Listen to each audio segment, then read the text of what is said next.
Donc aujourd'hui, on va essayer de faire la deuxième partie des transformations rapides et des transformations lentes. D'accord? Bien. Donc, activité numéro 5, dismutation. Ça, c'est très important, la dismutation. Dismutation des ions thiosulfate en milieu acide. Réaction entre les ions S2O3- et les ions oxonium H3O+. Eh bien, ça, c'est très important, la dismutation. Qu'est-ce que ça veut dire, une dismutation?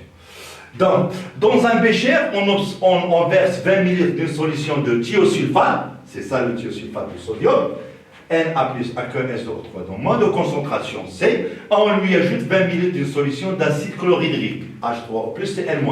Donc, les réactifs qu'on a H3O+, qui vont réagir avec le S2O3-, et si vous n'aurez pas le Cl-, et vous aurez le Na+, hein, les Cl- sont des ions indifférents, ils n'entrent pas dans la réaction. Bien. Bon, au bout de 3 minutes, on trouve ça. D'accord? Regardez. Au bout de 3 minutes, je peux suivre l'évolution ici. Et si, comme vous le voyez, il y a une réaction qui existe entre le S2O3- et le H3O+. Eh bien, regardez, observation, le mélange se transforme progressivement et donne un récipient de soufre qui reste en suspension et la solution devient peu à peu opaque. Voilà, il y a formation ici de S. Si on le laisse, il devient jaune. Attention, pour les gens qui font cette expérience, il faut ouvrir les fenêtres parce que la coloration, parce que l'odeur du soufre, c'est une réaction qui est un peu toxique. Bien. Donc, cette réaction peut-elle être suivie à l'œil nu? Que comprenez-vous? Eh bien, on peut le suivre comme vous le voyez. D'accord? Cette réaction peut être suivie à l'œil nu par l'apparition d'un précipité opaque ou soufre progressivement au bout de 3 minutes. Alors, c'est une transformation qui est lente. Bien, les couples mis en présence sont, dans les couples que j'aurai le S2O3- S et le SO2, S2O3. Lorsque je dis une réaction de dismutation, c'est-à-dire vous aurez, comme vous le voyez, regardez, ça c'est un oxydant, et ça c'est un réducteur, c'est le même.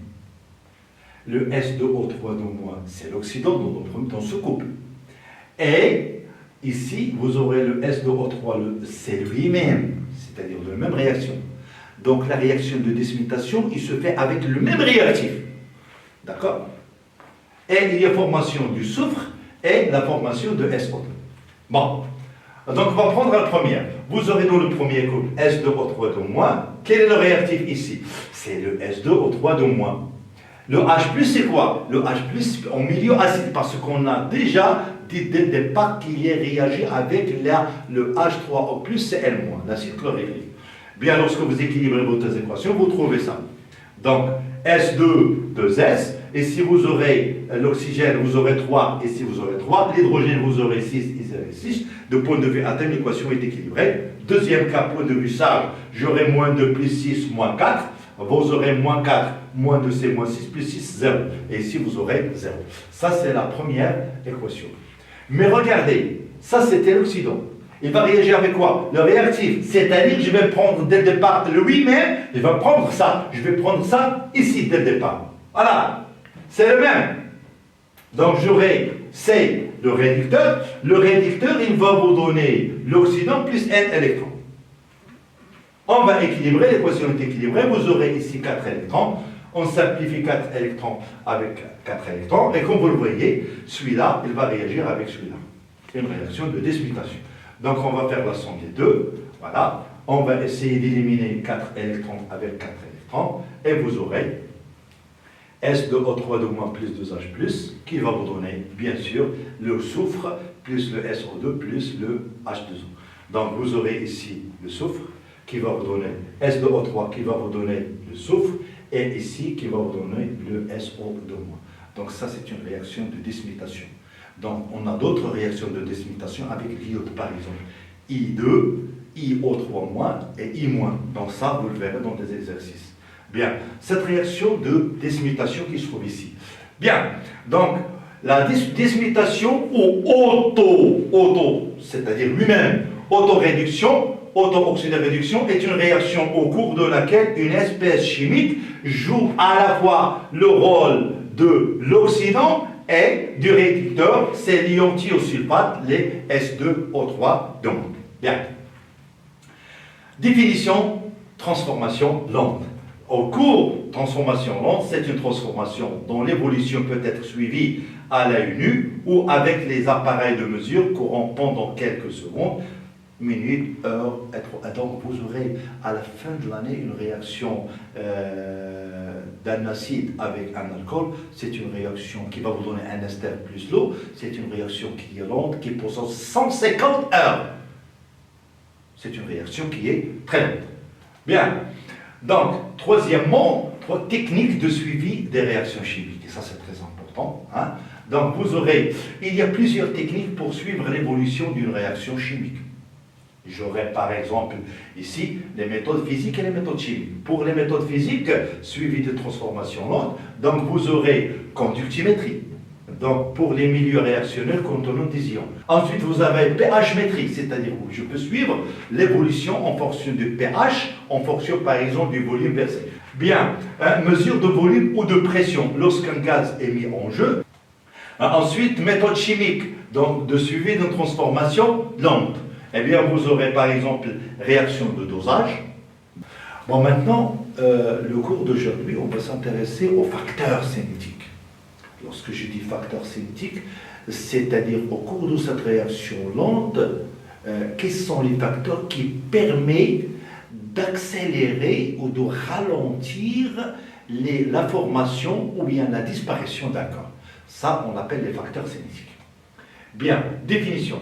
Un facteur cinétique est une grandeur qui modifie la vitesse avec laquelle se produit une transformation chimique.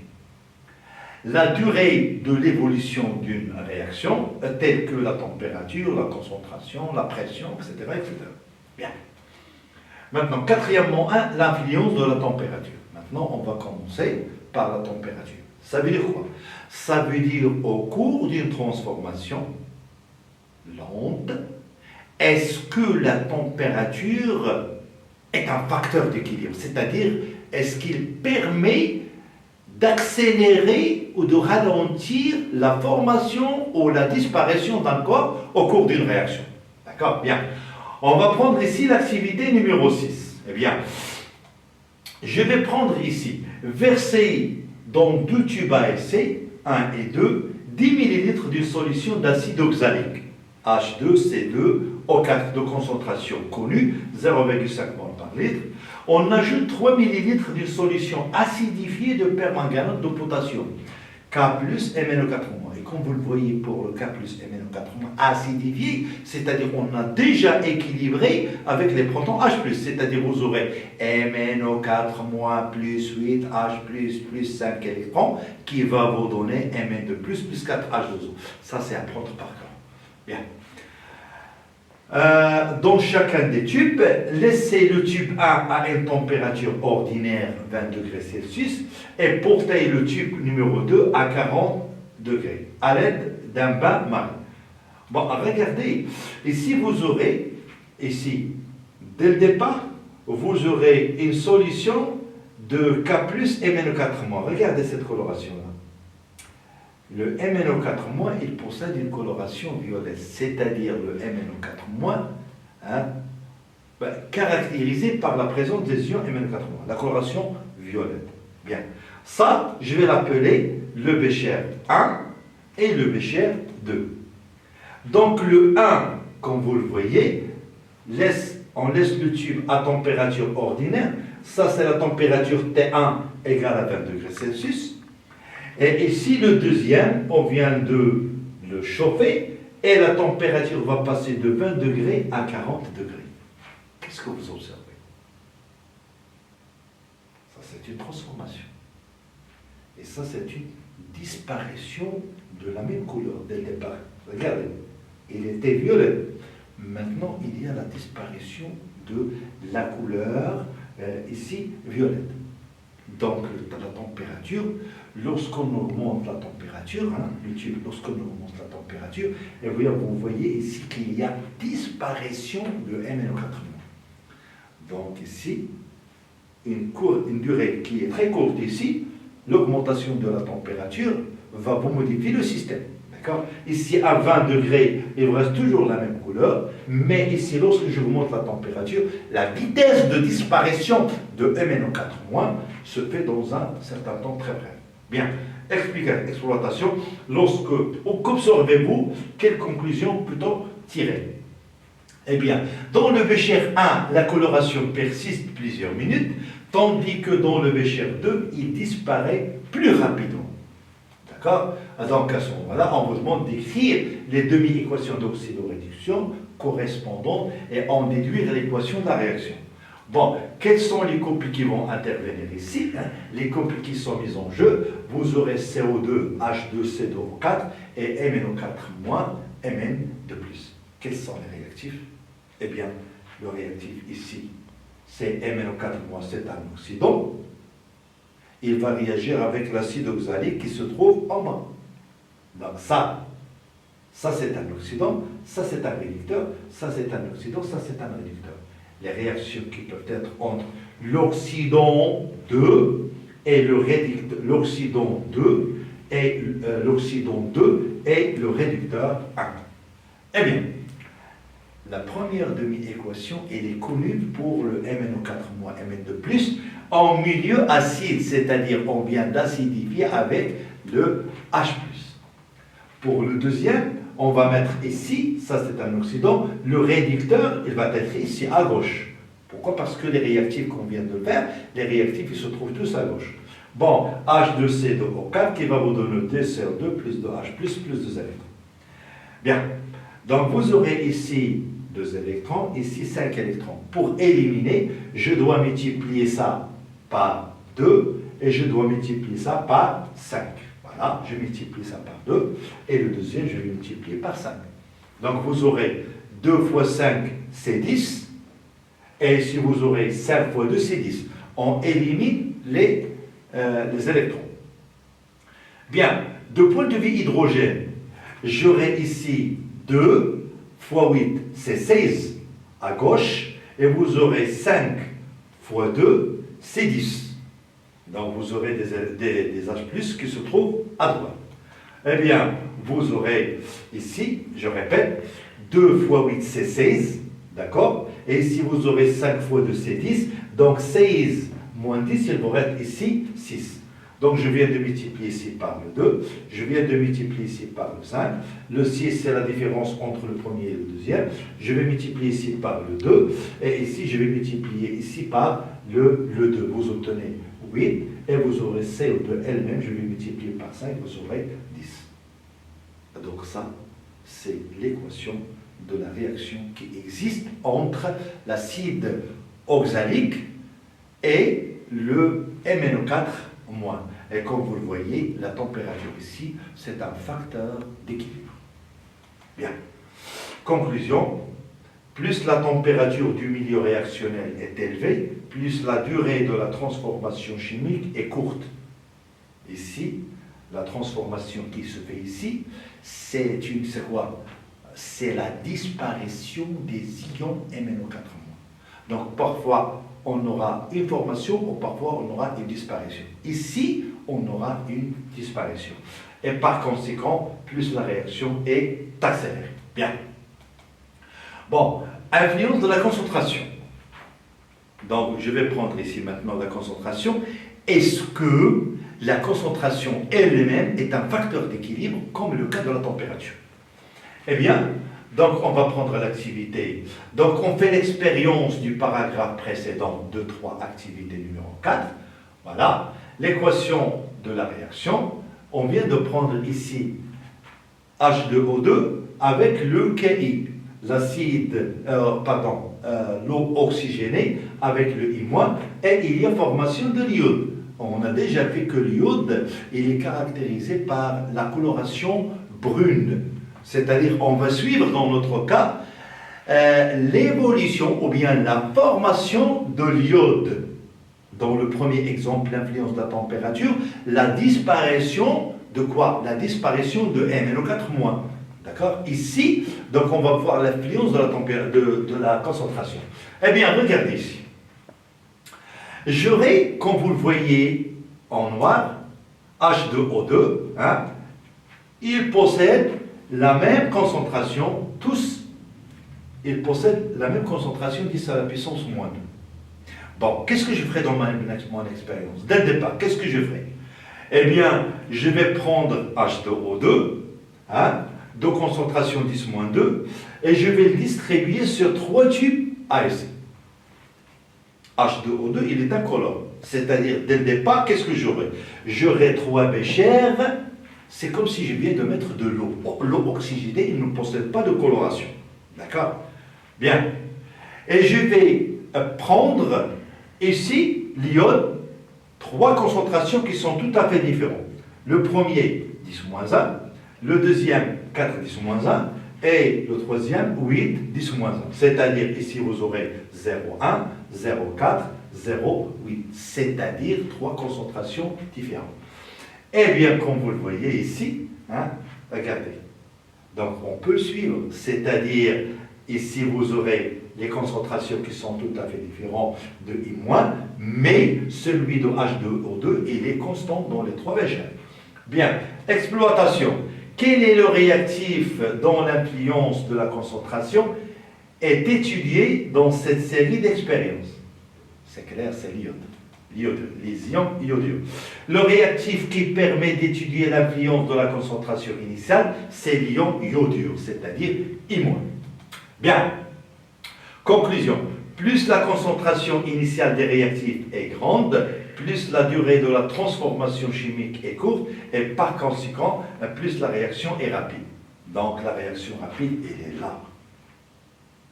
Donc ça, il est plus rapide, et ça, il est moins rapide que celui-là, et celui-là, il est moins rapide que celui-là. Donc je peux dire à ce moment-là que la concentration est un facteur d'équilibre, ou bien la concentration, il influe sur la formation de l'iode. Donc on a ici l'influence de 2. L'influence de la température, c'est le cas de MnO4- avec l'acide oxalique. Et le deuxième cas, l'influence de la concentration. On a pris le même exemple que nous l'avons déjà fait dans le paragraphe, dans l'activité de 3 activités 4, c'est-à-dire l'action de l'acide, l'action de Ki sur l'eau oxygénée. Bien. Donc, 4 points, application. Donc, on accélère certaines transformations dans l'industrie pour les rendre plus rentables. Donc ça, pour accélérer la formation et la disparition, vous aurez soit vous augmentez la température, soit vous augmentez la concentration. Il dépend de la nature des réactifs que vous mettez. D'accord? On refroidit brutalement certains milieux réactionnels pour stopper certaines transformations, pour les rendre cinétiquement inertes, et cela s'appelle une trompe. Et ça, c'est très important. Et cette réaction-là, on va essayer de le faire dans le suivi temporel.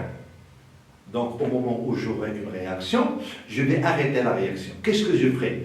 Je fais ce qu'on appelle la trempe. C'est-à-dire, je vais prendre de l'eau glacée. Donc, j'aurai un tube à essai dans lequel je vais arrêter la réaction. Je vais prendre le tube et je vais le mettre directement dans l'eau glacée. Pourquoi je le mets dans l'eau glacée? Pour arrêter la réaction. C'est-à-dire soit une formation, soit une disparition. Bien. Un réfrigérateur est un congélateur permettant de ralentir les transformations, dégradations biochimiques des aliments. Donc, c'est-à-dire, pour nous, toujours pour le congélateur ou un réfrigérateur, donc au moment où le fait un produit, c'est-à-dire vous essayez une transformation, vous ralentir la dégradation biochimique des aliments. Bien. Bon, maintenant, on va essayer de faire un petit exercice qui permet de récapituler tout ce qu'on vient de dire maintenant. Eh bien, ne mélangeons à 25 degrés C un volume V1 de l'eau oxygénée H2O2 acidifié de concentration molaire C1 et un volume V2 d'iodure de potassium K plus I- de concentration C2 0,8 mol par litre. Cet exemple-là, c'est ce qu'on vient de faire dans le cas de la concentration, l'influence de la concentration, c'est-à-dire la réaction qui existe entre H2O2 et le I-. Bien. Premièrement, écrire la demi-équation de chaque couple, c'est déjà fait. Je ferai seulement ici une application, d'accord? Deuxièmement, déduire l'équation bilan de la réaction, donc c'est la réduction. Troisièmement, quelle est l'évolution du mélange qui se produit? Quelle est l'évolution du mélange qui se produit que nous pouvons distinguer à l'œil nu? D'accord? Quatrièmement, dresser le tableau d'évolution de la réaction, c'est-à-dire le tableau d'avancement. Cinquièmement, calculer XM, l'avancement maximal, et déduire le réactif limitant. Ça, nous l'avons déjà traité ça en tronc commun et en premier bac. Sixièmement, déduire la quantité de matière du diode formée à la fin de l'expérience. Septièmement, que se passerait-il si nous mettons le mélange dans l'eau glacée? Voilà. Donc on va commencer par, ici, on vous donne les couples H2O2, H2O, et I2-, I2, I2, I-. Bien. Bon, écrivez l'équation de la demi-réaction. Bon, vous aurez ici, les couples mis en présence sont, voilà, vous aurez H2O2, H2O, et I2, I-. Donc la réaction qui se fait entre quoi et quoi? Entre le H2O2 et le I-. Donc j'aurai, pour H2O2, vous aurez H2O plus 2H plus 2 électrons qui va vous donner 2H2O. Et ensuite ici, vous aurez pour les I-, vous aurez ça. Donc l'équation globale, bilan, voilà, vous aurez ça. Donc, au fur et à mesure de la progression de la réaction chimique, la couleur du mélange change du jaune au brun. C'est-à-dire, ça, on peut maintenant, dans notre cas, suivre l'évolution de la formation de l'iode à l'œil nu, c'est-à-dire, c'est une réaction qui est lente. Donc, à cause de l'augmentation de la quantité du diode formé. Bien, on vous demande quatrièmement de dresser le tableau d'avancement, le tableau d'évolution. Eh bien, vous aurez dans le tableau d'évolution, hein, ça c'est déjà connu en tronc commun et en premier bac, vous aurez, on écrit l'équation de la réaction, l'état et l'avancement, initial, intermédiaire et final, X et X max. Bon, dès le départ, on vient de mélanger le nombre de moles C1, V1, de H2O2, et de I-, C de V2, d'accord? À l'état, ici vous aurez, ça c'est en excès, vous aurez 0, et l'autre c'est en excès. Donc, à l'état intermédiaire, C1, V1 moins 1, X, et de C de V2 moins 2X, et vous aurez ici X, et l'autre c'est en excès. À l'état final, vous aurez ça. Donc, je vais prendre celui-là, par exemple, C1, V1, je l'ai noté N1, et C de V2, je vais la noter N2, d'accord? Donc, maintenant, ici, l'avancement maximal, X max. Comment va-t-on faire? Eh bien, on va supposer dès le départ que H2 est le réactif limitant et on va déterminer X max 1, c'est-à-dire vous aurez C1 V1 moins X max 1 égale à 0. D'accord? Donc, si H2O2 est le réactif limitant, il est totalement consommé, alors N1 moins X max 1 égale à 0. Donc, soit C1 V1 moins X max 1 égale à 0, donc X max 1 est égal à 5 millimol. Deuxième cas, on va supposer que le réactif limitant c'est I-, et on va mettre ici C de V2 moins 2X max 2, voilà. Si I- est le réactif limitant, alors N2 moins 2X max 2 est égal à 0, donc vous aurez ici C de V2 sur 2 est égal à 8 millimol, donc vous aurez X max 2 est égal à 8 millimol, X max 1 est égal à 5 millimol, donc X max 1 est inférieur à X max 2, donc le réactif limitant dans notre cas c'est H2O2, voilà. Le réactif limitant est celui qui conduit à la valeur la plus faible, c'est X max 2. Il s'agit de l'eau oxygénée, donc X max est égal à 5 millimol, 5 10 à la puissance 3. Bon, bien. Sixièmement, déduire la quantité de matière de diode formée à la fin de la réaction. Donc on va prendre à partir du tableau d'avancement la quantité de matière de diode formée. Vous aurez N de I2, c'est X max, et X max est égal à 5 millimol. Septièmement, que se passerait-il si nous mettons le mélange dans l'eau glacée? Eh bien, on va stopper la réaction. Voilà. Donc, si nous mettons le mélange dans l'eau glacée, la réaction doit être s'arrêter. C'est la trempe. Bien. Bon, je pense que merci de votre attention. On vient de finir la deuxième partie de la transformation rapide et lente. D'accord? On se verra, Inch'Allah, la semaine prochaine. Et à bientôt.